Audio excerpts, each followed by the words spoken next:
Hello, everyone. This is your host, Sirisha Akela, and I welcome you back to another informative episode of Life Musings by Dr. Padmaja Nandigama.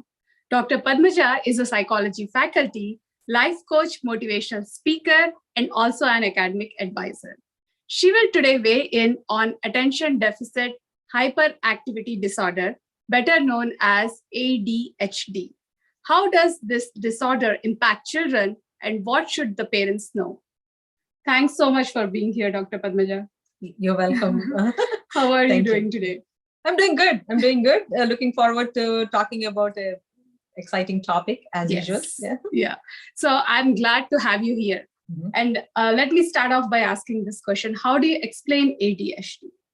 As the name itself indicates, ADHD is attention deficit. Mm-hmm. That means there is lack of attention, lack of focus, lack of concentration, and hyperactivity disorder. There is hyperactivity, people cannot sit in one place.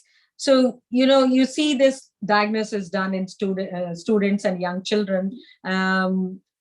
And it is diagnosed generally by parents by observing that the student is not, or the child is not doing well in school, not keeping up with grades, not able to focus. Right. So then they talk to the teachers and they all come to a consensus and they go to a psychologist and then they make an analysis.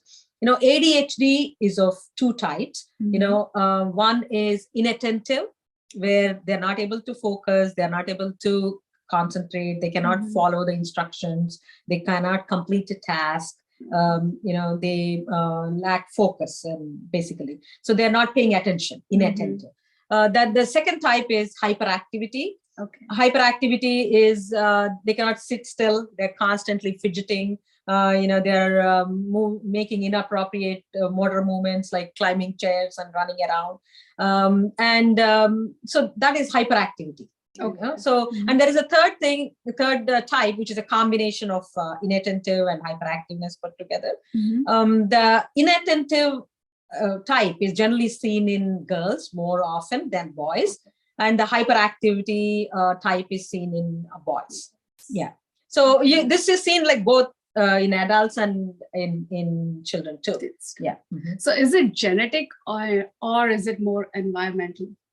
Good question. Generally, the ADHD is coming from genetic predisposition. 3 people out of 4 diagnosed have a relative who has been diagnosed with ADHD, and there is predisposition. Genetic predisposition. And if a mother has used drugs or alcohol while she was pregnant, then there could be a result of this ADHD. It has also been found that there are some brain abnormalities in the structure and in the neurotransmitters. So dopamine is a neurotransmitter, which is they're found in our brain, which is useful for our reinforcement. So dopamine levels are seen to be low in kids who are diagnosed with ADHD. So that's the reason, there are certain inherent brain malfunctions, which could be resulting in ADHD. So, and also what happens is, given with this predisposition, and given that there are some causes resulting from birth, if the environment is not conducive, and if you are not treating it on time, and if you're not attending to it on time, then it could be exacerbated, meaning you can see more of the symptoms and not able to properly control, and which can continue on into adult life. Right. So is it like age specific, meaning do we see this only in children, or how is it diagnosed? Is this like a regular health screening, or if the pediatrician can, test this out in well visits? Actually, there is no test as such. There's no blood test to determine ADHD. As I said, if the parent observes or the teacher observes that the student, the child is not sitting in one place, moving around a lot, not able to focus, falling asleep in class, not following instructions, being destructive, and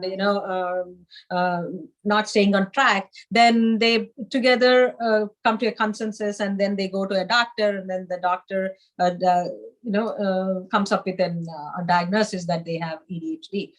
Yes, kids who have ADHD, obviously because they are not able to pay attention, they don't do well in school and their grades fall, their academic performance gets affected, which when not treated, when they become adults, and this answers your question. Do we see in adult only in children? No, we see in all ages. And many adults also have ADHD, but they probably don't know that they have ADHD. That's right. Because we see many of us can't focus, can't finish a task, can be motivated. So that could be a little bit of ADHD going on there. So if not treated, if not, managed well, then even adults have problems in their job. They cannot stay on jobs. They cannot complete tasks. They won't have good relationships. Their whole life is going to be affected because of trouble. Maladjustment. So yes. So thank you for clearing that out. But what are the other conditions that can occur along with ADHD? Yes, it has been seen that research has shown that ADHD leads to depression and anxiety, because obviously, just think about this. Kids who are diagnosed with ADHD, they are told that, okay, you're something different from other kids. You're not normal, right? Yeah. So they are going to feel that stigma. Right. So they are going to feel left out, or they're going to feel, anxious about their situation. So, and then if they're taking medication has side effects. Yes. So they'll have side effects like feeling drowsy, having a little bit of depression. So all this adds to it. So you see that they might be developing certain other, mental ill health. So, the parents are very anxious about, use of medications for ADHD. What would you suggest to them to follow? See, in certain cases when it is like very severe, then a certain amount of medication is definitely needed. Right. But then there are many alternative methods too to manage ADHD. One is, working together with the child. Cognitive behavioral therapy really, really helps. Behavioral therapy is where we teach the kids certain techniques to change their behavior. Okay. So one such behavioral therapy that they use is called as token economy. Okay. Token economy is where you give a child, you reinforce a child's good behavior with a token. So for example, you have a child who is suffering from ADHD, then you tell the kid, okay, you sit quiet for 20 minutes, you finish a task. Right. I'm going to reinforce you with a token. That token could be a coin or a star or something which the kid can collect. So you put a schedule. Okay, in a day, if you sit still for 20 minutes and finish a project or a work, or like in the batches of 20 minutes, you collect for every 20 minutes, you collect a token. You collect a star, and they can collect these stars for the whole week, and at the end of the week they will exchange these tokens for for something they like. A reward like they can reward like watching their favorite TV show, or going to the park, having their friends over for a play date, or getting an ice cream. So that's called token economy. This token economy really works well with kids with autism and kids with developmental disorders. So it gives them something to look forward to. So it reinforces their good behavior while reducing their bad behavior. Basically, it's like training. Training. That's a behavioral therapy. Right. That's one thing. And there are certain alternative methods too, like having a good balanced diet. And sleeping well, getting good amount of sleep, 8 hours or more than 8 hours, whatever their body needs. Correct. Balanced diet. Here, what I would say is observe what you're giving the kid. If the kid is already hyperactive, if you're feeding the kid like cereal early in the morning, right? What does the cereal have? Sugar. Yeah. You're just putting too much sugar into the already hyperactive kid, so he's going to be bouncing off the walls. Right. So be cognizant of what you are giving the child. So that's why I say like give a balanced diet, and then make sure that they're sleeping well, and reduce screen time. You have to reduce the screen time, obviously, because it's a distraction. And when they're watching something on the blue screen, they're not going to be sleeping well. They are not, their focus is not trained for productive things. So you should limit this screen time. And obviously, a little bit of meditation, exercise is also very, very good. These kinds of things will work not only for the kids, but for adults too. Yeah. To increase our focus. Yoga and meditation really help, so. That brings me to my follow-up question. Right. So what are the strategies like an adult can implement to self-manage ADHD?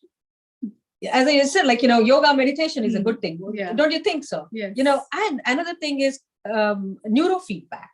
Okay. Neurofeedback, they say, or biofeedback, they say, helps with ADHD, or increasing our focus, or reducing our anxiety.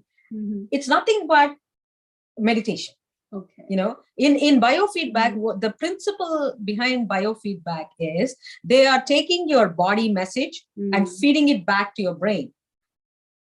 So what is happening is, in a hyperactive brain, there are high amounts of beta waves emitted. Okay. So by using a calming procedures, a calming computer simulated method, they will refocus it on your brain so that you can take deep breaths and increase your alpha waves instead of your beta waves. So decrease your beta waves and increase your alpha waves, which will send you into a state of Zen. So therefore, thereby increasing your focus. So alpha is good here, alpha waves. So that's what they do. So for adults, follow balanced diet, eat well. Also, if you don't eat well, you're not able to focus because you're hungry. Yes. Your focus is somewhere else, right? And as we said, this neurotransmitter, dopamine neurotransmitter, which is less in the brain, it comes from the food. So you have to eat a balanced diet. Correct. You have to eat a diet which is good in, rich in, nutrients, and then get good sleep, yoga, meditation. And medication, they also use medication. Okay. There are medications which supplement this dopamine. So there are stimulants and non-stimulants. The two types of medications they give are stimulants and non-stimulants. Some people, they don't like stimulants. They don't react well to that. And that's why they might shift to non-stimulants. And for adults, decrease the amount of caffeine you put in your body. That's hard. That's hard, right? Starbucks, start going less to Starbucks, So, my students come to class with full loaded Starbucks coffee, and did you eat breakfast? No, but then you drink coffee, you're going to get hyper and you're going to stay awake whole day. And it's not 1 cup. They're not having 1 cup. They're having 4 or 5 cups of that, so potent. Yeah. That's extremes, right? Extremes, definitely. Yeah. So do you think after a certain amount of time with medications and all these alternative methods, does it get cured, or is it just helps? You have to work here. Definitely, there is. It has been found that people can manage their symptoms. So you have to, if people, especially children, if the parents and the teachers are working together as a system, it's a regular process. You have to be focused on. Actually, parents should focus and make sure that the child is getting all these interventions. If the interventions are made in the right time, there is definitely improvement. And there are, even in schools and colleges, there are special accommodations for students who have ADHD. Okay. So they have increased testing time. They have testing centers where they give them more time to take the test. They have mentors. So use the system, and when they use it properly, there is definitely improvement. You see good academic improvement and good performance. So great. Yeah, there is. So lastly, what would you like the audience to know, and to take a takeaway message to the parents? Yeah. See, for the parents, I would like to tell you that if your child has been diagnosed with ADHD, there's nothing wrong with the child. It's just like having any other ailment. You have to understand that your child has other strengths, other skills. Focus on those skills. That it is doable. And you have to obviously work in sync with the student and the teachers and the doctors, and help them cope with the their attention deficit.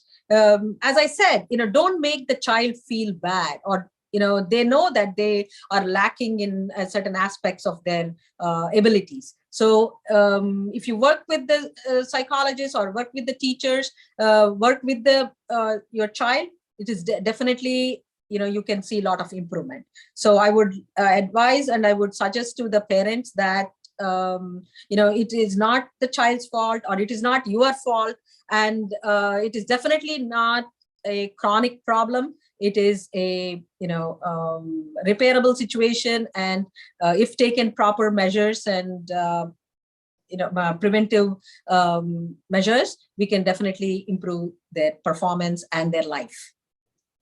Thank you for sharing your expertise, Padmaja Garu. It's parents need to hear this, and it's so helpful. Thanks again. You're most welcome. Yeah. So we'll meet again with another more great topics like this in our future episodes. Please subscribe to Mana TV YouTube, Mana TV Facebook channel, and watch us on YUPP Network. Thank you all for joining us. Stay healthy, stay happy, and stay smiling. Goodbye. Bye.